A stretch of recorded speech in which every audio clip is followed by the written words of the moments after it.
নবম শ্রেণীর প্রিয় শিক্ষার্থীরা, আজকে আমি তোমাদের কাছে ষষ্ঠ অধ্যায় তাপের লিনতাপ বা ল্যাটেন্ট হিট এর প্রকারভেদ, এর একক, মাত্রা ও বিভিন্ন গাণিতিক সমস্যা ও তার সমাধান এই সম্পর্কে আলোকপাত করব।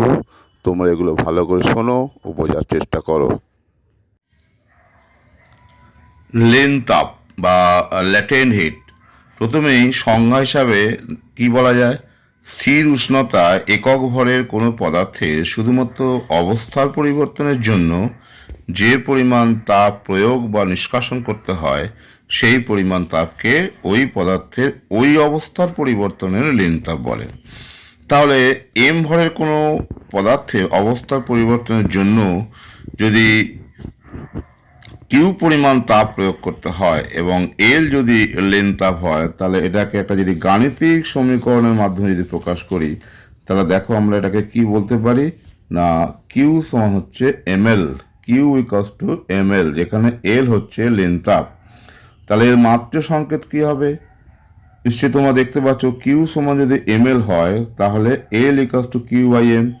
কিউ মানে কি? তাপ। তাপ আর কিছু না, এক প্রকার শক্তি, অর্থাৎ কার্যের মাত্রা M L square T to the minus two, তাকে যদি ভরের মাত্রা এম দিয়ে যদি ভাগ করি, অ্যাকচুয়ালি এটা হচ্ছে L square T to the minus two, কিন্তু যদি আমরা এম এলটি দিয়ে ব্যবহার করি তাহলে এটাকে এম টু দি জিরো লিখব, কারণ তোমরা নিশ্চয়ই জানো যে এক্স টু দি জিরো মানে হচ্ছে ওয়ান।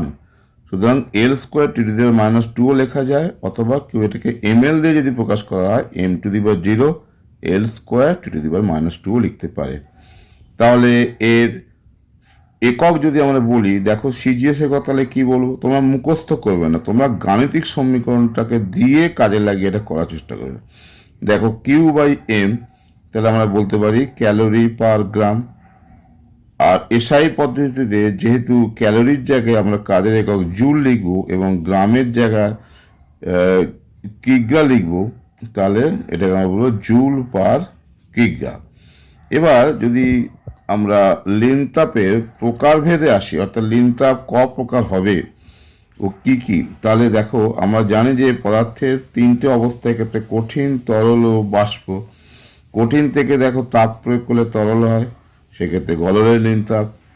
আবার তরল থেকে বাষ্পে যদি তাপ প্রয়োগ করি তাহলে হবে বাষ্পীভবনের লিনতাপ। একইভাবে বাষ্প থেকে যদি প্রয়োগ না করে তাপ নিষ্কাশন করা হয় বা শোষণ করা হয়, তাহলে হবে ঘনীভবনের লিনতাপ। এবং তরল থেকে যদি তাপ শোষণ করা হয় বা নিষ্কাশন করা হয় কঠিনে যাওয়ার জন্য, তাহলে হচ্ছে কঠিনীভবনের লিনতাপ। তাহলে তোমরা দেখতে পাচ্ছ লিনতাপ তাহলে ক রকম হচ্ছে। লিনতাপে যদি প্রকারভেদ করি, আমি যদি একটা টেবিল ফর্মে যদি করি, তাহলে বলতেই পারি, তোমরা দেখো গলনের লিনতাপ, কঠিনীভবনের লিনতাপ অর্থাৎ এর ঠিক উল্টোটা, একইভাবে বাষ্পীভবনের লিনতাপ তার উল্টোটা হয়ে যাচ্ছে ঘনীভবন লিনতাপ। অর্থাৎ লিনতাপের প্রকারভেদ হচ্ছে, দেখতে পাচ্ছ এই চার প্রকার হচ্ছে। এবার আমি এক এক করে তাদের প্রসঙ্গে আসছি। প্রথমে বলি গলনের লিনতাপ। গলনের লিনতাপ তাহলে কি বলবো না, দেখো প্রমাণ চাপে স্থির উষ্ণতায় একক ভরের কোনো কঠিন পদার্থের সম্পূর্ণরূপে, এই কথা মাথায় রাখবে, সম্পূর্ণরূপে তরলে পরিণত করতে যে তাপ প্রয়োগ করতে হয় তাকে গলনের লিনতাপ বলে। অর্থাৎ গলছে মানে এখানে তাপ প্রয়োগ করার প্রয়োজন হচ্ছে। এবার সব থেকে সুইটেবল এক্সাম্পল হিসাবে আমরা এটাকে বলতে পারি যে বরফ। অর্থাৎ খুব ইম্পর্টেন্ট প্রশ্ন এটা দেখো দিতে পারে যে বরফ গলনের লিনতাপ 80 ক্যালোরি পার গ্রামের অর্থ কি? এসআই পদ্ধতিতে এর মান ও একক লেখো। তাহলে সংজ্ঞাটাকেই তোমরা ভালো করে যদি লিখতে পারো, কিভাবে লিখবে না, 0 ডিগ্রি উষ্ণতা 1 গ্রাম বরফকে 0 ডিগ্রি উষ্ণতা 1 গ্রাম জলে পরিণত করতে 80 ক্যালোরি তাপ প্রয়োগ করতে হয়। তাহলে এসআই পদ্ধতির মান কত হবে না, 80 ক্যালোরি পার গ্রাম। 1 ক্যালোরি মানে হচ্ছে 4.2 জুল, আর 1 গ্রাম মানে হচ্ছে 1000-এর 1 ভাগ, অর্থাৎ 1-এর 1000 কেজি। তাহলে যদি এটাকে সরল করি, এটা উপরে উঠে যাবে, অর্থাৎ এটা যদি গুণ টুন করা যায়, এই দিনটা যদি গুণ করা যায়, তাহলে হয়ে যাচ্ছে 3.36 10 to the power 5 joule per KG. অর্থাৎ এক্ষেত্রে আমি যেমন সিজিএস পদ্ধতিতে বলছি যে 80 ক্যালোরি পার গ্রামের অর্থ কি, তোমার কিন্তু একইভাবে প্রশ্নটা দিতে পারে যে বরফ গলনের লিনতাপ এসআই পদ্ধতিতে 3.36 ইন্টু 10⁵ জুল পার কেজি। তাহলে আগের সংজ্ঞাটা ফলো করে এক্ষেত্রে এর অর্থ কি কি লেখা উচিত, তোমাদের কিন্তু এটাকে নিজেকে ভাবতে হবে। এবার দেখো, আমি একটা লেখচিত্রের সাহায্যে এই ব্যাপারটাকে যদি ব্যাখ্যা করি, অর্থাৎ গলনের ক্ষেত্রে তাপমাত্রা সময় লেখচিত্র কেমন হবে, তোমরা ভালো করে লেখচিত্র দেখো। এখানে সময় এক্স অক্ষ বরাবর এর সঙ্গে নির্ভর করছে তাপমাত্রা। তাহলে কঠিন যদি আমি বরফ দিয়ে বোঝাই, বরফ স্বাভাবিকভাবেই যখন থাকে নিশ্চয়ই 0°C থেকে কম। তাহলে এক্ষেত্রে যদি আমি তাপ প্রয়োগ করি, আস্তে আস্তে সময়ের সাপেক্ষে তাপ প্রয়োগ করি, দেখো এর উষ্ণতাটা আস্তে আস্তে বেড়ে এখানে হয়ে যাচ্ছে। এবার এখানে হচ্ছে মানে কি, বরফটা গলতে শুরু করলো। যদি বরফ দিয়ে যদি ব্যাপারটা আমি ব্যাখ্যা করি, গলতে শুরু করলো, সাধারণত কি হচ্ছে না 0°C উষ্ণতা গলে। এবার এইখানে দেখো প্যারালাল টু এক্স অ্যাক্সিস, মানে সময় বেড়ে যাচ্ছে কিন্তু উষ্ণতাটা একই থাকছে। কেন এরকম থাকছে না, বরফটা যতক্ষণ না এই বিন্দুতে এসে সম্পূর্ণ জলে পরিণত করছে ততক্ষণ এর উষ্ণতার কিন্তু কোনো পরিবর্তন হচ্ছে না। অর্থাৎ এখানে দেখো অবস্থান্তর হচ্ছে, বরফ থেকে জল হচ্ছে, সেই জন্য অবস্থান্তরের জন্য টেম্পারেচারটা কোনো পরিবর্তন হচ্ছে না। অর্থাৎ বরফের যদি উদাহরণ তাহলে এটা 0°C থাকবে। তাহলে এখানে তোমরা দেখতে পাচ্ছ যে সম্পূর্ণ জলে পরিণত হয়ে গেল। আবার সময়ের সাপেক্ষে যদি আমরা তাপ প্রয়োগ করি, তাহলে যে জলটা হলো তাকে যদি জল ধরি, তাহলে জলের উষ্ণতা এইভাবে বাড়তে থাকবে। তাহলে নিশ্চয়ই তোমরা বুঝতে পারলে যে তাপমাত্রার সঙ্গে সময় লেখচিত্রটা কেমন আসছে। এবার আমরা এর উল্টো জিনিসটা একটু ব্যাখ্যায় যাই, অর্থাৎ কঠিনী ভবনের লিনতাপ। তাহলে আগের ক্ষেত্রে আমরা বলেছি যে গলনের লিনতাপ, তাহলে এক্ষেত্রে কঠিনী ভবনের লিনতাপ তাহলে কি বলবে না, একইভাবে ঠিক উল্টো, অর্থাৎ প্রমাণ চাপে স্থির উষ্ণতা একক ভরের কোনো তরল পদার্থকে সম্পূর্ণরূপে, এই কথাটা মাথায় রাখতে হবে, সম্পূর্ণরূপে কঠিনে পরিণত করতে যে তাপ, আগের ক্ষেত্রে বলেছি প্রয়োগ করতে হয়, কিন্তু এক্ষেত্রে বলবো নিষ্কাশন করতে হয় বা শোষণ করতে হয়, তাকে কঠিনী ভবনের লিনতাপ বলে।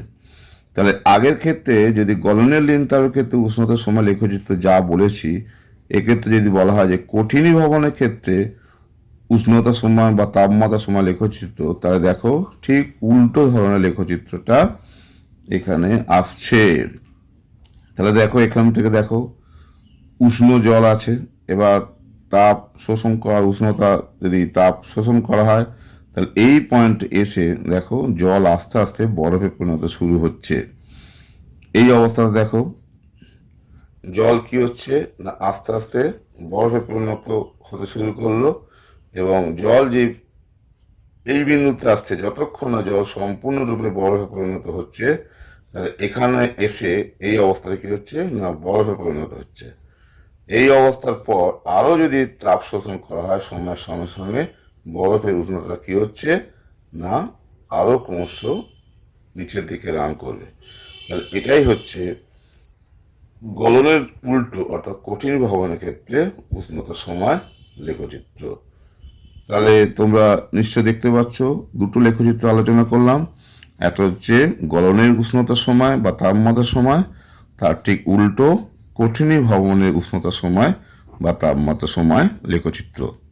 তাহলে আগের মতনই ঠিক উল্টো প্রশ্ন, তোমাদের এটাকে নিজে ভেবে দেখো। যদি বলা হয় যে জলের কঠিনী ভবনের লিনতাপ 80 ক্যালোরি পার গ্রাম, এর অর্থ কি, এসআই পদ্ধতির মান কত, তাহলে একই রকম লিখতে হবে, শুধু এক্ষেত্রে কি হচ্ছে না অবস্থান্তরটা হয়ে যাবে জল থেকে বরফ বা তরল থেকে কঠিন, এবং তাপ প্রয়োগের জায়গায় তাপ কি হচ্ছে না নিষ্কাশন। এটা জলের ক্ষেত্রে হয়ে গেল। এরপর আমি আসছি বাষ্পীভবনের লিনতাপ। তাহলে এটাও নিশ্চয়ই একইভাবে 80 ক্যালোরি পার গ্রাম যদি হয়, তার উল্টো কি হবে না এসআই পদের মান হয়ে যাবে কত না 3.36 ইন্টু 10⁵ জুল পার কেজি। তোমরা আগের বলেছি, তোমরা এটা দেখে নাও। তাহলে এখানে বুঝতে পারছি যে ঠিক আগের মতনই, খালি উল্টো দুটো পয়েন্ট মাথায় রাখবে, একটা হচ্ছে তরল থেকে কঠিন আর তাপ প্রয়োগের জায়গায় তাপ নিষ্কাশন বা শোষণ। ওকে, এবার আমি আসছি বাষ্পীভবনের লিন তাপ। তাহলে আগের ক্ষেত্রে আমরা বলেছি গলনের ক্ষেত্রে হচ্ছে কঠিন থেকে তরল, তাহলে বাষ্পীভবনের ক্ষেত্রে হবে তরল থেকে কঠিন। তাহলে দেখো ঠিক একই ধাঁচের লেখা, প্রমাণ চাপে স্থির উষ্ণতা একক ভরে কোনো তরল পদার্থকে সম্পূর্ণরূপে বাষ্পে পরিণত করতে যে তাপ প্রয়োগ করতে হয় সেই পরিমাণ তাপকে ওই তরলের বাষ্পীভবনের লিন তাপ বলে। তাহলে আগের ক্ষেত্রে যেমন বরফ গলনের লিন তাপ আমরা বলেছি 80 ক্যালোরি পার গ্রাম, তাহলে এক্ষেত্রে জলের বাষ্পীভবনের লিন তাপ যদি বলা হয় 537 ক্যালোরি পার গ্রামের অর্থ কি এসআই পদ্ধতিতে এর মান কত। এখানে একটা জিনিস বলে রাখি, অনেক ক্ষেত্রে এখানে 537 যেমন আমি লিখেছি, অনেক বইতে দেখবে তোমরা এটা 540 ক্যালোরি পার গ্রাম। ফিজিক্সে এতটা এটা ভ্যারি করে না, যা বলবে তোমরা সেই অনুযায়ী লিখবে। তবে গণনার সুবিধাতে কেউ যদি এটাকে 540 দাতে তাতে কিন্তু অসুবিধে হবে না। তাহলে দেখো এর সংজ্ঞাটা আমি ম্যাথমেটিক্যালি তাহলে কি বলেছি দেখো, 100 ডিগ্রি সেলসিয়াস উষ্ণতায় 1 গ্রাম জলকে 100 ডিগ্রি সেলসিয়াস উষ্ণতায় সম্পূর্ণরূপে 1 গ্রাম বাষ্পে পরিণত করতে 537 ক্যালোরি তাপ প্রয়োগ করতে হয়। তাহলে আগের মতন এসআই পদ্ধতিতে এর মান দেখো আমরা সিম্পলিফিকেশন করে দেখছি 2.236 ইন্টু 10⁵ জুল পার কেজি। এটা তোমরা 540 ধরেও করতে পারো, সেক্ষেত্রে এটাকে 540 ধরতে হবে। ওকে, নেক্সট আসছে এর উল্টো, তাহলে কি না ঘনীভবনের লিন তাপ। দেখো তাহলে উল্টোটা তোমরা তাহলে কি বলবে না, প্রমাণ চাপে স্থির উষ্ণতা একক ভরে কোনো বাষ্পকে সম্পূর্ণরূপে তরলে পরিণত করতে যে তাপ নিষ্কাশন করতে হয় বা শোষণ করতে হয় সেই পরিমাণ তাপকে ওই বাষ্পের ঘনীভবনের লিন তাপ বলে। তাহলে একই অনুরূপ প্রশ্ন দিতে পারে যে বাষ্পের ঘনীভবনের লিন তাপ 537 বা 540 ক্যালোরি পার গ্রাম, এর অর্থ কি এসআই পদ্ধতির মান ও একক কত। সিমিলার প্রশ্ন আগের মতনই। এবার তোমাদের আমি একটা দুটো অঙ্ক নিয়ে একটু আলোকপাত করার চেষ্টা করি, তোমরা এটা ভালো করে দেখো। প্রথম অঙ্কটা বলেছে যে 0 ডিগ্রি সেলসিয়াস উষ্ণতায় 2 কেজি বরফকে ওই উষ্ণতায় বাষ্পে পরিণত করতে 2 কেজি বরফকে ওই উষ্ণতায় জলে পরিণত করতে কত তাপের প্রয়োজন হবে। তাহলে দেখো কিউ সমান হচ্ছে ml, নিশ্চয়ই কিউ সমান ml, যেখানে এম হচ্ছে বস্তুর ভর, এক্ষেত্রে দেওয়া আছে 2 কেজি, এল সমান হচ্ছে 80 ক্যালোরি পার গ্রাম, 2 কেজি মানে হচ্ছে 2000 গ্রাম। তাহলে কিউ সমান হচ্ছে ml ফর্মুলা যে 2 এর জায়গায় 2 কেজি জায়গায় 2000 গ্রাম করো ইন্টু 80, তাহলে সরল করে দেখো 16 ইন্টু 10⁴ ক্যালোরি। আর এটাকে যদি তোমরা এসআইতে ধরে করো তাহলে এম এর মান 2 কেজি বসাবে, এল সেক্ষেত্রে ধরবে 3.36 10⁵, অর্থাৎ উত্তর সেক্ষেত্রে হবে 6.72 10⁵ জুল। এবার আমি দ্বিতীয় অঙ্কটা আসছি। দেখো দ্বিতীয় অঙ্কটা কি বলেছে না 100 ডিগ্রি সেলসিয়াস তাপমাত্রায় 3 কেজি জলকে উষ্ণতায় বাষ্পে পরিণত করতে কত তাপের প্রয়োজন হবে। এখানে এল বলে দিয়েছে 540 ক্যালোরি পার গ্রাম, কারণ বাষ্পীভবনের লিন তাপ 540।